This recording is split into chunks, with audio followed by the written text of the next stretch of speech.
સર્વને જય શ્રી કૃષ્ણ. આપણે 67મા દિવસે શું શીખ્યા હતા એ આપણે ફરી જોઈ લઈશું. સાચા વૈષ્ણવ જેમ ઠાકોરજીના દર્શન માટે આતુર હોય છે, તેમ તેવા ભક્તોના દર્શન કરવા માટે ભગવાન પણ આતુર હોય છે. સાધન કરતા જીવ જ્યારે થાકી જાય, સાધન કરતા દીન થયેલો જીવ જ્યારે રડી પડે છે, ત્યારે ભગવાન કૃપા કરે છે. ઈશ્વર પ્રાપ્તિ પછી પણ મનુષ્ય સાધન તો ન જ છોડવું. અરે સાધનની એવી ટેવ પડી જાય કે સાધન છૂટતું જ નથી. તુકારામને ભજનની એવી ટેવ પડી કે ભજન છૂટતું જ નથી. જ્ઞાની ભક્તની ભક્તિ વ્યસનરૂપ બને છે. ભક્તિ વ્યસનરૂપ બને તો બેડો પાર છે. જેના મનનો નિરોધ થયો છે, તેને જે આનંદ મળે છે તે બ્રહ્માનંદ છે. તે સર્વથી શ્રેષ્ઠ છે.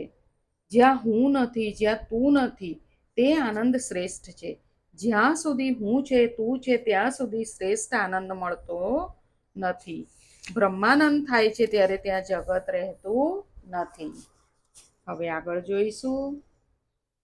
સચ્ચિદાનંદ રૂપાય વિશ્વોત્પત્યાદિહેતવે તાપત્રય વિનાશાય શ્રીકૃષ્ણાય વયં નુમઃ. જે જગતની ઉત્પત્તિ, સ્થિતિ અને વિનાશનો હેતુ છે, તથા જે ત્રણેય પ્રકારના તાપોના નાશ કરવાવાળા છે, એવા સચ્ચિદાનંદ સ્વરૂપ ભગવાન શ્રી કૃષ્ણને અમે વંદન કરીએ છીએ. આપણે ગયા વખતે બ્રહ્માનંદ શું એ આપણે જોયું કે બ્રહ્માનંદ થાય છે ત્યાં જગત રહેતું નથી. ત્યારે ભાગવતમાં ધ્રુવજી કહે છે કે ભગવાનની કથા શ્રવણનો કથાનંદ બ્રહ્માનંદ કરતાં પણ શ્રેષ્ઠ છે.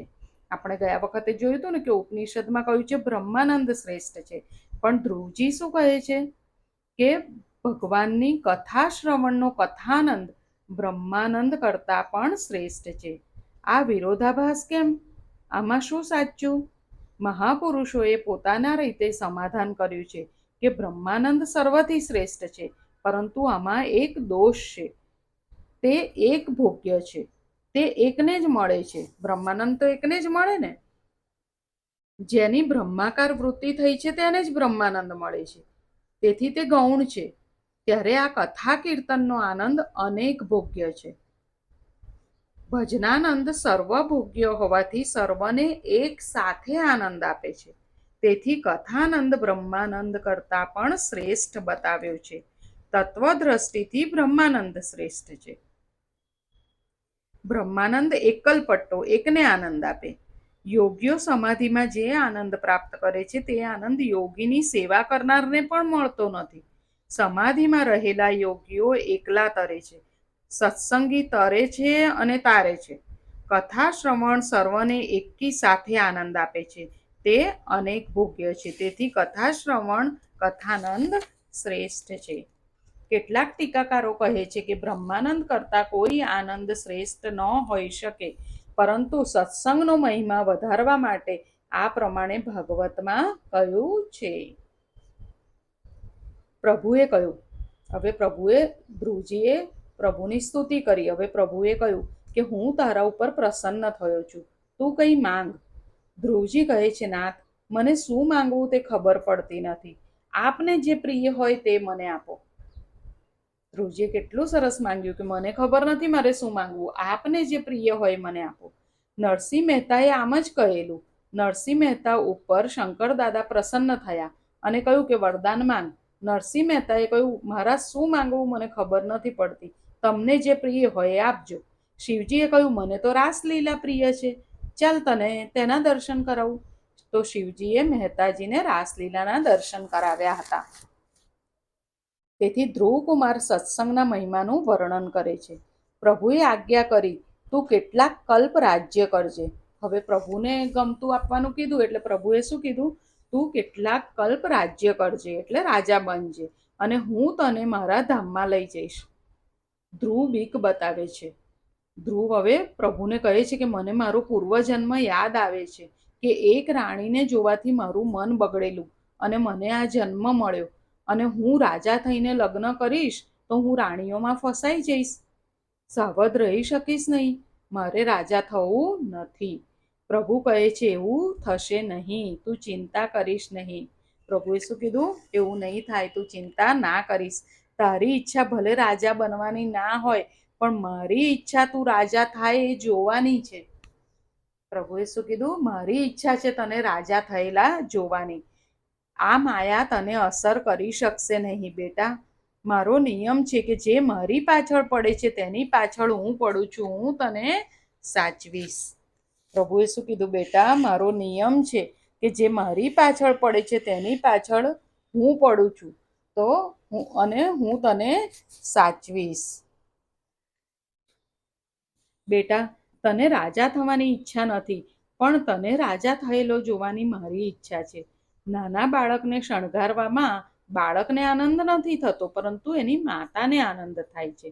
જગતને મારે બતાવવું છે કે જે મારો થાય છે તેને લૌકિક આનંદ હું આપું છું, તને અને અલૌકિક આનંદ પણ આપું છું. મારા ભક્તને અલૌકિક સુખ સાથે હું લૌકિક સુખ પણ આપું છું, પ્રભુએ ધ્રુવજીને કહ્યું. શબરી કે મીરા જેવો દ્રઢ ભક્તિભાવ થાય તો ભગવાન કહે કે હું પાછળ પડીશ અને હું તને સાચવીશ. ભગવાન જ્યાં સુધી જીવને ન સાચવે ત્યાં સુધી જીવ કામનો નાશ કરી શકતો નથી.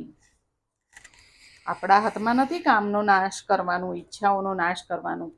ભગવાન આપણને સાચવે તો આપણે એનો નાશ કરી શકીએ છીએ. જેહી રાખે રઘુવીર તે ઉબરે તેહી કાલમહુ. રામજીએ જેને સાચવ્યા છે તે કામાંધ થયા નથી. ભગવાન જેને સાચવે છે તે કામને અધીન થતો નથી. રાજાનો એક સેવક ફૂલ લેવા આવેલો. હવે આ દર્શન કરીને ધ્રુવજી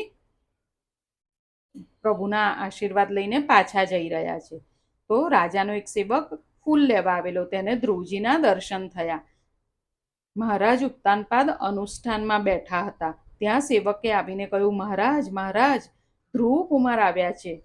હવે ઉત્તાનપાદ દોડ્યા છે. જરા વિચાર કરો, 6 મહિના પહેલા ધ્રુવજી પિતાજીને મળવા ગયા હતા તો પિતાએ ગોદમાં લીધા નથી, અને 6 મહિના પછી ભગવાનના દર્શન કરીને આવ્યા ત્યારે ધ્રુવજીને મળવા માટે રાજા દોડ્યા છે. ઈશ્વરના પાછળ જે પડે તેની પાછળ જગત પડે છે. ઈશ્વરના પાછળ જે પડે તેની પાછળ જગત પડે છે. પરમાત્મા જેને અપનાવે છે તેના શત્રુઓ પણ વંદન કરે છે. પ્રભુની પાછળ પડો તો જગત તમારી પાછળ પડશે. જેણે અપમાન કરેલું તે ઉત્તાનપાદ આજે ધ્રુવનું સ્વાગત કરવા માટે દોડ્યા છે. વિચારે છે કે 5 વર્ષનો બાળક ભગવાનના દર્શન કરીને આવ્યો અને હું 55 વર્ષનો થયો છતાં સુરુચિમાં ફસાયો છું. ધિક્કાર છે મને. મારો ધ્રુવ ક્યાં છે, ક્યાં છે? આંખમાંથી આનંદાશ્રુ નીકળે છે. સેવકોએ કહ્યું, મહારાજ, રાજકુમાર આપને વંદન કરે છે. ઉત્તાનપાદ કહે, હું વંદનને લાયક નથી. બાળકને ઉઠાવીને છાતી સરસો ચાંપ્યો છે. સુખદેવજી વર્ણન કરે છે, રાજન, અતિશય આનંદ થયો છે, પરમાનંદ થયો છે. ધ્રુવ માતાજીના દર્શન કરવા જાય છે. ધ્રુવજી વિચારે છે, માએ કહેલું મને વંદન ન કરે તો પણ ચાલે, પણ તું તારી ઓરમાન માને વંદન કરજે. ધ્રુવજી સુરુચિને વંદન કરે છે. સુરુચિનું હૃદય ભરાયું છે, કેવો ડાયો છે. સુનીતિ એક અક્ષર બોલી શક્યા નથી, હૃદય ભરાઈ ગયું છે. સુનીતિને લાગ્યું કે આજે હું સાચી પુત્રવતી થઈ. મારો પુત્ર ભગવાનને પ્રાપ્ત કરીને આવ્યો છે. રામચરિત માનસમાં પણ કહ્યું છે કે પુત્રવતી જુવતી જગ સોઈ, રઘુવર ભરત જાસુ સુત હોઈ.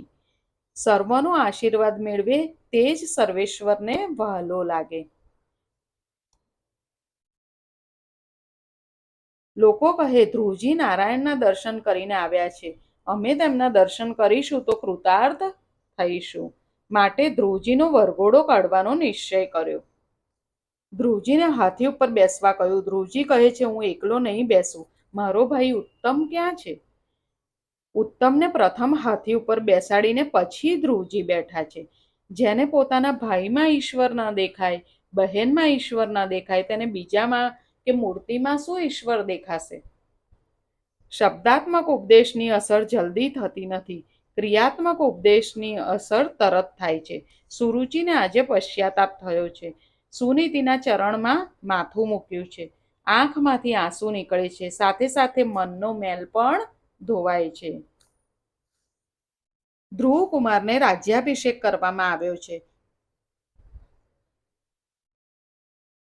બ્રહ્મી સાથે તેનું લગ્ન થયું છે. હવે ધ્રુવકુમાર મોટા થયા, તેમનું લગ્ન થયું. ઉત્તમ એક વખત જંગલમાં શિકાર કરવા ગયો છે. ધ્રુવનો મોટો ભાઈ હતો ને ઉત્તમ, એ જગતમાં શિકાર કરવા ગયો છે. ત્યાં યક્ષ સાથે યુદ્ધ થાય છે. ઉત્તમ માર્યો જાય છે. સમાચાર સાંભળી ધ્રુવજી યુદ્ધ કરવા જાય છે. ભીષણ યુદ્ધ થયું છે. ધ્રુવ યક્ષનો સંહાર કરવા લાગ્યો. ત્યારે તેમના દાદા મનુ મહારાજ ત્યાં પધાર્યા. ધ્રુવના દાદા મનુ મહારાજ ત્યાં પધાર્યા અને કહ્યું, બેટા, વૈષ્ણવો વેર કરતા નથી. વિષ્ણુ ભગવાન એ પ્રેમનું સ્વરૂપ છે. ભૃગુ ઋષિએ છાતી ઉપર લાત મારેલી, તેમ છતાં છાતીમાં લાત મારનારના ઉપર વિષ્ણુ ભગવાન પ્રેમ કરે છે. શિવજી એ વૈરાગ્યનું સ્વરૂપ છે. બહુ પ્રેમ કરવો કઠણ છે, અને બહુ વૈરાગ્ય રાખવો પણ કઠણ છે. જ્ઞાની અતિશય વૈરાગ્ય રાખે અને વૈષ્ણવ અતિશય પ્રેમ કરે. જ્ઞાની હોય એ અતિશય વૈરાગ્ય રાખે અને વૈષ્ણવ અતિશય પ્રેમ કરે. મનુ મહારાજ પછી ધ્રુવને ઉપદેશ આપે છે કે આપણાથી મોટા પુરુષોની પ્રતિ સહનશીલતા, નાનાના પ્રતિ દયા, સમાન વયના સાથે મિત્રતા અને સમસ્ત જીવો સાથે સમવર્તાવ કરવાથી સર્વાત્મા શ્રી હરિ પ્રસન્ન થાય છે.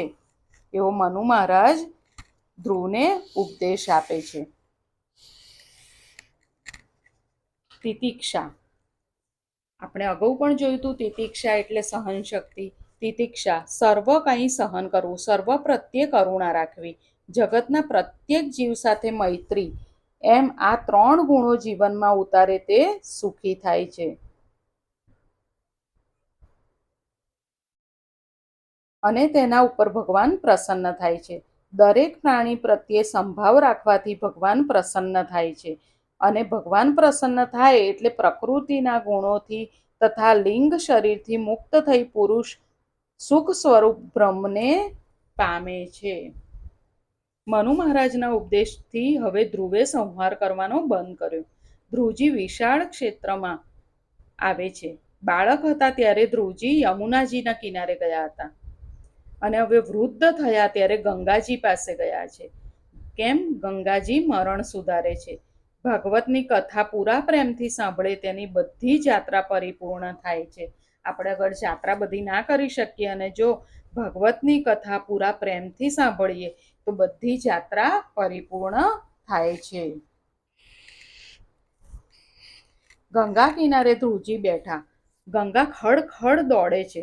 હવે ધ્રુવજી વૃદ્ધ થયા છે, ગંગા કિનારે તપ કરવા આવ્યા, તો બેઠા તો ગંગાજી તો ખડ દોડે છે. ગંગાજીનો અવાજ ખબર છે ને, કેટલો અવાજ આવે ગંગાજીનો વહેવાનો. તો ધ્રુવજીના ભજનમાં વિક્ષેપ થવા લાગ્યો. ધ્રુવજી ગંગા કિનારો છોડવા તૈયાર થયા. ત્યાં તો ગંગાજી પ્રગટ થયા. એટલે ધ્રુવજીએ શું કહ્યું? માં, તમારો શબ્દ મારા ભજનમાં વિક્ષેપ કરે છે. તો ગંગાજી કહે છે, બેટા, તું શાંતિથી ધ્યાન કરે છે તો હું પણ શાંત થઈ જઈશ. ગંગાજીએ શું કહ્યું કે તું ધ્યાન કરે છે શાંતિથી, તો હું પણ શાંત થઈને ધ્યાન કરીશ. આજથી હું અવાજ નહીં કરું, તું અહીંથી જતો નહીં. એવું ગંગાજીએ ધ્રુવને કહ્યું. ગંગાજી ત્યાં શાંત થયા છે. તો આજે પણ ઋષિકેશથી આગળ છે ને ધ્રુવ આશ્રમ છે. અગર ઋષિકેશ જઈએ ને તો ધ્રુવ આશ્રમ જવાનું. ધ્રુવ આશ્રમ છે.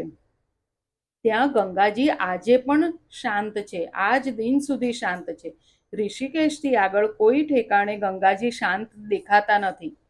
ખળ ગંગાજી વહેતા હોય છે, પણ ખાલી ધ્રુવાશ્રમ છે ત્યાં જ ગંગાજી શાંત છે. એક વખત ભગવત આજ્ઞાથી પાર્ષદો ધ્રુવકુમાર માટે વિમાન લઈને આવ્યા. પછી પાર્ષદો આવ્યા ધ્રુવકુમારને લેવા માટે વિમાન લઈને. ધ્રુવજી વિચારે છે કે આ ગંગા કિનારો છોડી મને વૈકુંઠમાં જવાની પણ ઈચ્છા નથી. ગંગા કિનારે રહી સત્સંગ ભજન ધ્યાનમાં જે આનંદ મને મળ્યો છે તે વૈકુંઠમાં ક્યાં મળવાનો? ધ્રુવજીએ ગંગાજીને સાષ્ટાંગ પ્રણામ કરી ગંગાજીમાં છેલ્લું સ્નાન કર્યું છે. ગંગાજીને છોડતા બહુ વેદના થાય છે, હૃદય ભરાયું છે. ગંગાજી ત્યાં હાજર થયા. માં, હવે વૈકુંઠમાં જવાનો છું. પ્રભુનો હુકમ થયો છે. માં, ગંગા કિનારા કરતા વૈકુંઠમાં વધારે આનંદ નથી. ગંગાજીએ પ્રેમ કર્યો છે. બેટા, આ મારું ભૌતિક સ્વરૂપ છે, પણ વૈકુંઠમાં હું અધિભૌતિક સ્વરૂપે રહું છું. ધ્રુવકુમાર વંદન કરે છે. ધ્રુવકુમાર વૈકુંઠમાં જાય છે, પણ સર્વને વંદન કરીને જાય છે. ધ્રુવકુમાર વિનયની મૂર્તિ છે. મૃત્યુદેવ ધ્રુવની પાસે આવ્યા. મૃત્યુદેવ ધ્રુવની પાસે આવ્યા. મૃત્યુદેવે મસ્તક નમાવ્યું. ધ્રુવજી મૃત્યુના મસ્તક ઉપર એક પગ મૂકી બીજો પગ વિમાનમાં મૂકે છે.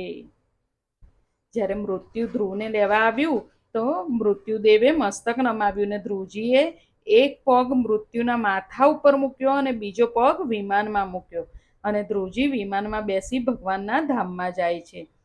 ધ્રુવકુમાર વૈકુંઠમાં ગયા ત્યારે સર્વને આનંદ થયો છે. એક નારદજી નારાજ થયા. મારો ચેલો મૃત્યુના માથે પગ મૂકી વિમાનમાં બેસી વૈકુંઠમાં ગયો. મારો ચેલો મારાથી પણ શ્રેષ્ઠ થયો. મારા ચેલાને માટે વિમાન આવ્યું અને હું હજી જગતમાં રખડ્યા કરું છું. મારા માટે વિમાન આવતું નથી. આ બતાવે છે કે બહુ કથા કરવાથી પણ પરમાત્મા મળતા નથી. આ શું બતાડે છે? કે બહુ કથા કરવાથી પણ પરમાત્મા મળતા નથી. ધ્યાન વિના, પ્રભુ દર્શન વિના શાંતિ મળતી નથી. એકાંતમાં બેસીને ધ્યાન કરવાની વધારે જરૂર છે. જોયું? આ શું આપણને બતાડે છે? કે ખાલી કથા કરવાથી ભગવાન મળતા નથી. પ્રભુ દર્શન વિના, ધ્યાન વિના શાંતિ મળતી નથી. તો એકાંતમાં બેસીને ધ્યાન કરવાની વધારે જરૂર છે. પ્રભુના લાડીલા ભક્તો કાળના માથા ઉપર એટલે કે મૃત્યુના માથા ઉપર પગ મૂકીને વૈકુંઠમાં જાય છે. ભાગવત સ્કંદ 4 અધ્યાય 12 શ્લોક 30 સ્પષ્ટ કહેલું છે કે ધ્રુવજી મૃત્યુના શિર ઉપર પગ રાખીને વિમાન ઉપર ચડ્યા. ભગવાનના ભક્તોને મૃત્યુનો ડર રહેતો નથી. આજે અહીંયા સુધી રાખીએ.